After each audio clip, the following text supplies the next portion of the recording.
తెలంగాణ రాష్ట్రం లోపల మొక్కజొన్న పంటను 3 సీజన్ లోపల రైతులు సాగు చేస్తారు. అంటే వానాకాలంలో సాగు చేస్తారు, యాసంగిలో సాగు చేస్తారు, కొంతమంది వేసవిలో కూడా సాగు చేస్తారు. ముఖ్యంగా చూసుకున్నట్లయితే మొక్కజొన్న పంట లోపల ఈ యొక్క కత్తెర పురుగు అనేది విదేశీ పురుగు. ఈ యొక్క పురుగు అనేది మనకు 2018 సంవత్సరం నుంచి బాగా విపరీతంగా దీని యొక్క ఉధృతి అనేది గమనించడం జరిగింది.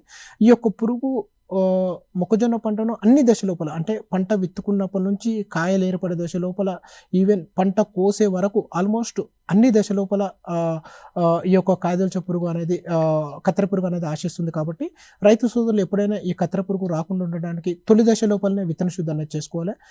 ఆ యొక్క విత్తన శుద్ధిని చూసుకున్నట్లయితే మనకు సాయంత్రానోలిపోల్ ప్లస్ థైమిథాక్సమ్ కలిసినటువంటి మందు 5 మిల్లీలీటర్లు కేజీ విత్తనానికి పట్టించి ఒక అరగంట నీళ్ళు ఆరబెట్టుకొని విత్తుకోవడం వలన మనం ఈ యొక్క కత్తెర పురుగును అదుపు చేసుకోవడానికి అవకాశం ఉంటుంది.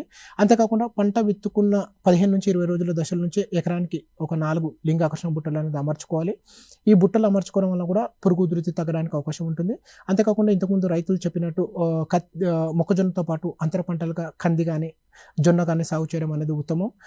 ఎక్కడైతే పురుగు ఉధృతి ఎక్కువగా ఉంటుందో అప్పుడు మాత్రం తప్పకుండా విషపు ఎర అంటే ఏంటంటే 10 కేజీల తవుడుని తీసుకొని దాని లోపల ఒక 2 కిలోల బెల్లంని తీసుకొని ఈ రెండింటిని కలిపేసుకొని ఒక రాత్రంతా పులియబెట్టాలి. పులియబెట్టిన తర్వాత మరుసటి రోజు ఈ యొక్క 10 కేజీల తవుడు 2 కేజీల బెల్లం కలిసినటువంటి దాన్ని బయటికి తీసి దాని లోపల ఒక 500 ml మోనోక్రోటోఫాస్ కానీ లేదంటే ఇట్లా 100 గ్రాముల థైరాయిడ్ కార్బ్ అనేటటువంటి మందును కలిపేసుకొని వాటిని చిన్న ఉండాలుగా వేసుకొని ఆ యొక్క ఉండాలను సాయంత్రం వేళ లోపల ఈ యొక్క మొక్కజొన్న పంట లోపల ఉండేటటువంటి సుడి లోపల వేసుకోవడం వలన మనకి ఈ యొక్క కత్తెర పురుగు ఉధృతి తగ్గడానికి అవకాశం ఉంటుంది.